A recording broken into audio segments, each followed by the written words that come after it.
Der Lokalcowboy interviewt eine blutjunge Popsängerin. Ich begrüße herzlichst meinen Stargast Elisabeth Singvogel. Servus, Lisi. Er ist der Lokalcowboy. Wie geht's dir, Lisi?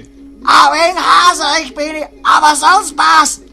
Was für mir eine totale Überraschung ist, liebe Lisi, du hast in kürzester Zeit als blutjunge Popsängerin mit deiner kristallklaren Engelstimme zig Millionen CDs vertrat und Milliarden Konzertbesucher begeistert. Ist es nur Glück oder eisernes Gesangstraining? Beides. Und ich will jetzt sofort die Gelegenheit nutzen, weil ich weiß, der Lokalcowboy hat alle viele Zuhörer und mich bei meiner super großen Fangemeinde bedanken, dass meine Konzerte immer ausverkauft sind und dass weiterhin viele CDs kaufen. Ehrlich, Lisi, wie viele Musikagenten und CD-Fabrikanten hast du anblasen müssen, dass du das bist, was du heute bist? Weißt du, was ich mein? Ich weiß schon, was du meinst, Lokalcowboy. Ja, wie soll ich sagen, aus dem Bauch heraus, würde ich sagen, circa 10.000 Eichelköpfe haben mich mundtot gemacht. Und mit Anschlag warst du dann das Goldkehlchen der Musikindustrie. Oder hast du die Pudern anlassen müssen, zwecks Popkarriere? Nein, mein Food oder mein Anschlag habe ich nie verkauft an die Musikmafia. Eine rein gesangstechnische Frage, Lisi, du bist nicht haserig, weil du so viel schlucken hast müssen, sprich Karrieresperma, sondern weil du prinzipiell ohne Mikro auftrittst. Stimmt, Lokalcowboy. Geschluckt habe ich nie.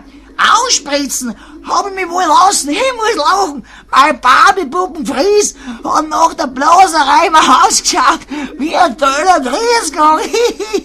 Okay, Spermaface.at. Und warum ohne Mikro? Ich bin und bleib ein Schreihals, der technische Hilfsmittel hasst. Und warum, Lisi? Wenn ich am Mikro sehe, denke ich sofort an steife Beideln, insbesondere an die zig Nudelköpfe, die mich mundtot gemacht haben. Ja, und das ist der Hauptgrund, warum ich Mikros total ablehne. Dein neuester Hit heißt Blowjob Adieu.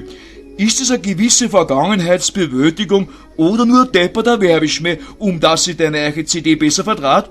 Glaub mir, Lokalcowboy, ich weiß ganz genau, dass ich mit den Little Blowjob Adieu berühmt bin und alle anderen Pophuren ins Lauch haben. Hochgeschätzte Lisi Singvogel, ich wünsche dir viel Erfolg und bedanke mich für deine offenherzigen Antworten. Und ich bedanke mich auf meine Weise, dass du mich interviewt hast. Pack bitte dein Hengstbeidel aus und steck mir die faustdicke Eichel ins Maul. Ich will dir beweisen, dass ich nach wie vor in der Popbranche das beste Blasengel bin. Und schon ist es Hosen dir laufen, Lisi. Na, ist es ein Brachkerl?